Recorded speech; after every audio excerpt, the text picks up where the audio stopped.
Mas a partir do momento que tem um algoritmo, faz sentido então a gente olhar para essas redes como veículos? Porque hoje os veículos são responsáveis por o que eles publicam.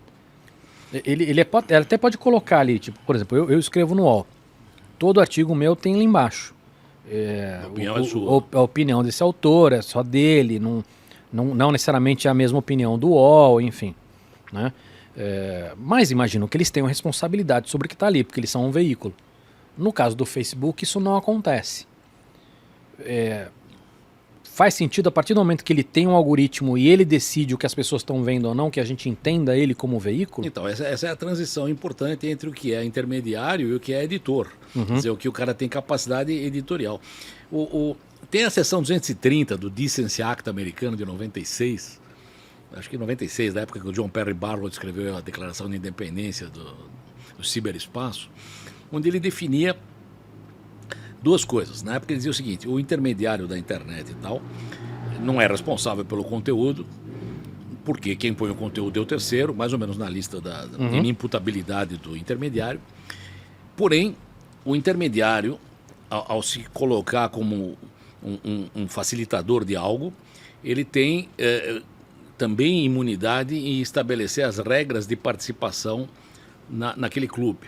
Então, por exemplo, eu tenho um clube o exemplo que eu sempre dou aí, você tem um clube de vegetarianos, vem o cara que quer fazer um vídeo como fatia uma picanha, não é lugar daquilo lá. Então você tem regras de uso do clube em si, e você pode aplicar aquilo, você não será penalizado por aplicar aquilo e dizer desculpe, você não vai poder botar sua picanha, apesar da liberdade de expressão que existe, porque esse é um clube que não mostra picanha. Eu tenho um clube de dança de salão, você não vai entrar de sandália havaiana, porque é um clube de dança de salão, né? Então, essas duas coisas tinham um certo equilíbrio, até os anos 2000 alguma coisa, só que é o que você está dizendo agora, isso aí desanda. Quer dizer, você passa a ter capacidade editorial. Então, se você decide, e não em cima das regras que você estabeleceu no clube, você não está indo em cima se é carne ou vegetal, você está dizendo sua opinião está errada, você não devia dizer isso, você está estimulando ódio. Isso saiu do objetivo para o subjetivo, e aí é complicado você manter essa inimputabilidade. Então, isso de fato é um problema que tem que ser atacado, e meu medo é que se busquem soluções simplistas, do tipo elimina isso ou elimina aquilo, e isso não vai resolver nada, que vão aparecer outros equivalentes e não vai dar nada. Você precisaria ter uma solução cultural.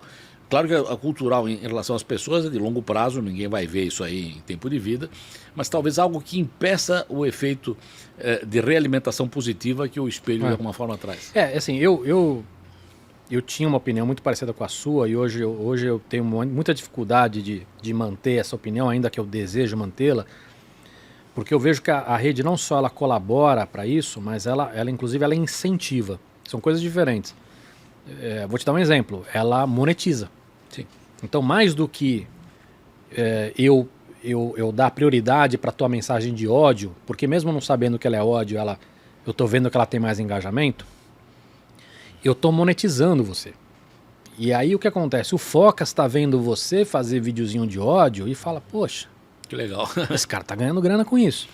Então você tem hoje muita gente fazendo isso, né? E isso acaba sendo uma bola de neve. Mas não estamos discordando, acho que é a mesma coisa. Quer dizer, eu quero evitar o efeito de realimentação positiva. Como você evita isso? Precisa elencar medidas que fazem isso. Sim. Por exemplo, a medida pode ser que eu não deveria replicar conteúdo indistintamente para um usuário que não pediu. Quer dizer, por que eu recebo algo que eu não pedi? É uma coisa banal. Você só recebe o que você pede. Eu assino um jornal, eu não quero receber outro. Deixa eu usar um exemplo real aqui, tá? Não sei se a gente consegue dar uma opinião, porque eu sei que esse assunto... Eu usei outro dia, não sei se eu estava com o Marcelo Taz aqui na mesa, e eu até falei para ele assim, olha, eu sinto que às vezes a gente está naquela situação, não sei se você via House, mas seriados de medicina, que às vezes o médico vai fazer alguma coisa e o médico júnior fala assim, mas você vai acabar com o rim dele? Você vai matar o fígado dele? E o cara fala assim, eu vou. Porque se eu não fizer isso, ele morre. Então eu prefiro acabar com isso do que perder o paciente. E eu sinto que hoje, às vezes a gente está numa situação às vezes tão complexa, que às vezes a gente precisa optar por matar um fígado, matar um rim, para não perder o paciente. Vou dar um exemplo real aqui. O Joe Rogan, um podcast de sucesso absurdo nos Estados Unidos. A cada podcast dele, sei lá, 11 milhões de pessoas que assistem. É um número que para o Brasil às vezes não parece tão grande, mas é um número muito absurdo, né? No Brasil, porque aqui a gente é muito forte em rede social, mas... E ele teve muitos episódios muito controversos, com frases preconceituosas, levando negacionista, enfim, um monte de coisa muito controversa. E além de toda a comunidade que acabou fazendo pressão, você teve um grupo, se não me engano, de 270 cientistas que escreveram uma carta pro Spotify. Eu até botei aqui a frase. Assim, essa não é apenas uma preocupação científica ou médica. É uma questão sociológica de proporções devastadoras. É o que estava escrito na carta. E o que esses caras estavam pedindo era para tirar esse conteúdo.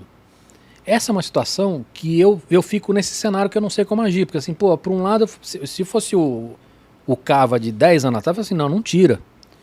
Se esse cara cometeu alguma ação ilegal, a justiça deve puni-lo. Mas hoje a situação ela é tão nebulosa e a gente vê o quanto isso está criando, por exemplo, nem sei se é o caso do Joe Rogan, mas a gente vê o quanto de negacionismo que está crescendo no mundo.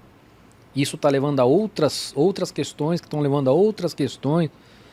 Que eu falo assim, puta, como agir num negócio desse? Eu não sei se você também se sente também numa situação de falar assim, putz, eu não... De não saber o que pensar às vezes, Demi, porque eu fico às vezes. Eu acho, veja, sem discordar do que você está dizendo, eu acho o seguinte, precisamos tomar algum cuidado, porque hoje, pegando para o lado do negacionismo, que eu acho evidentemente uma coisa péssima e muito ruim, mas você precisa tomar cuidado para que a ciência não vire dogma. Quer dizer, você tem pessoas que têm posição A e tem pessoas que têm posição B. Uhum. O que é dogma é religião, né? A ciência teoricamente não é dogma. Sim. Se você... Tem esqueci o nome do Feyerabend, que escreveu um livro contra o método. Ele começa com, certamente, por exemplo, Galileu Galilei foi contra a corrente na época. Se você fosse pelo negacionismo, ele era negacionista. Sim. Ele estava dizendo que a Terra não era o centro do universo. Como uma barbaridade dessa? E no final acabou sendo, de novo, não estou defendendo nenhuma linha específica. Eu só tô dizendo... Desculpa te interromper, Demi, mas tem que ter uma linha de corte aí, tá? Uma coisa, vou dar um exemplo real. Uma coisa é eu falar para você assim, Demi, eu tenho muita suspeita que esse vírus foi criado num laboratório. Eu acho que não tem nenhum problema falar isso. Outra coisa é eu falar para você, Demi, esse vírus foi criado num laboratório e quem criou foi o pai do Focas, porque ele trabalha, não sei, entendeu? Isso é uma calúnia, você já tem um tipo penal aí que você pode usar. Se você disser que eu acho, o outro cara também diz, não, esse vírus certamente não foi criado no laboratório. Também é uma informação dogmática. Então, eu não estou defendendo posição nenhuma, só estou dizendo que precisamos tomar cuidado, porque a ciência hoje está se usando como bandeira para muita coisa. Algumas coisas extremamente corretas e científicas, outras coisas menos. Quer dizer, a ciência nunca foi monolítica. A ciência teve a definição Mas isso não é um resíduo negativo de uma ação positiva? Porque assim, como a ciência está apanhando hoje de uma maneira assustadora, porque assim, a gente tem visto coisas na internet que você fala assim, o que esse cara fumou? Não, claro, evidente, tem coisas bárbaras, né? Estão voltando à Idade Média em várias coisas. Às vezes umas ideias você fala assim, não é possível, o que esse cara fumou, entendeu? Não, pois é, mas é que você tem que distinguir isso simplesmente do cara levantar a etiqueta dizendo a você está sendo negacionista porque você falou um negócio que não é o que eu estou querendo dizer. Então essa é uma decisão importante, é uma distinção importante. Quer dizer, se o cara vem me dizer que a Terra é plana, evidentemente é uma barbaridade. O cara dizer que vacina é um horror, também é uma barbaridade. Agora, eu certamente posso discutir se o vírus é daqui ou dali, ou se o vírus, por que em alguns lugares ele é mais intenso e outros ele é menos. Tem coisas que hoje atualmente são praticamente tabus. Você não pode dizer porque você vai ganhar uma etiqueta no meio da testa, né? Certas coisas você poderia discutir no passado. Então, acho que tem um cara que diz o seguinte... Isso é um outro efeito. Não, termina.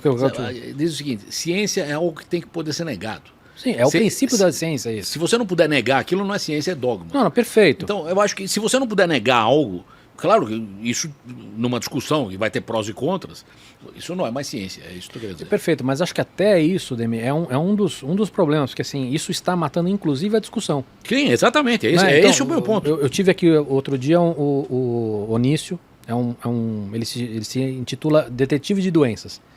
E ele estava comentando aqui, por exemplo, sobre algumas questões, assim, as crianças podem voltar para a escola ou não. E ele estava comentando, assim, ele é super a favor, obviamente, da máscara, de vacina e tudo mais. Mas ele fala assim, as pessoas estão falando que as crianças não devem voltar, mas não tinha nenhum estudo que mostrasse se era bom ou ruim. Mas esse é o grande problema, porque hoje o que acontece, dado o negacionismo está tão forte, você contrapõe isso com um outro negócio muito forte. Esse é o problema. Vou te dar um outro exemplo. Eu não posso hoje criticar a segurança da urna, porque eu sinto que eu estou dando munição para maluco. A urna é segura? Ela é segura. Ela é 100% segura? Isso não existe. Mas aí se eu falo isso, Demi, entendeu? Você pegou um ponto certíssimo. Qualquer cara de computação, 6 anos atrás, diria que a urna não é auditável. Porque não tem como auditar aquilo. Você jogou lá, você escreveu 5, ele anotou 6, ninguém vai saber se isso é possível ou não. Claro que ela é aparentemente bastante segura e vai indo muito bem e tudo mais, isso e aquilo. Mas se você disser que ela não é auditável, hoje eu vou jogar uma pedra em cima de você.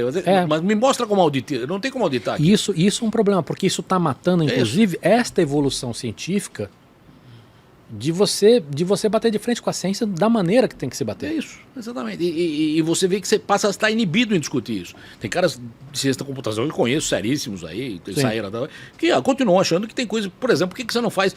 A discussão não é impresso ou eletrônico. Faça 2 versões de eletrônico, feitas por pessoas independentes, empresas independentes. Em 5% dos casos você põe as 2 e se bater, está batendo. Tem N formas de resolver isso. Tem N caminhos. Um deles é abrir um pouco mais. Eles estão abrindo agora, eu acho que talvez seja um momento errado, mas enfim. Tem N coisas para mim. Mas assim, até essa discussão, a gente fica com medo de discutir. Esse é um modelo que, como eu te falei, é um ponto de fé. Você acreditar que se você apertou 1, ele guardou 1. Pois você não sabe se ele guardou 1. Você sabe que a conta no final pode ser refeita, mas a conta é em cima do que ele guardou. Eu não vou discutir isso aí, porque, como você falou, é um campo minado. Isso, mas assim, nisso, Demi, tem muitos assuntos. Os que embarcaram nisso são do mal. É. Então, com isso você não consegue discutir o assunto. Mas nessa história tem muitos assuntos. A gente falou de vacina, a gente falou de urna, mas você tem, por exemplo, jornalismo. Tem muito como melhorar, mas e eu vou bater no jornalismo hoje? Não, pois é. Entendeu? Enfim. Tudo, na verdade, acaba sendo comodismo e ego. Quer dizer, você tem o jeito cômodo e fácil de fazer as coisas sem esforço, e você tem a gratificação que você recebe, porque recebe o aplauso da galera A, ou B ou C. Então isso de alguma forma, enquadra o nosso comportamento na rede. Vou te fazer uma outra pergunta a fogo. Não fique bravo comigo, tá? Eu quero realmente escutar sua sabedoria aqui. O Trump foi excluído das redes. Tem um lado meu que fala assim, pô, bem feito, e ainda bem, já foi tarde. O Cavallini de 10 anos atrás fala assim, puta bicho, isso não é legal, porque hoje as redes, elas são o parquinho, elas são a praça.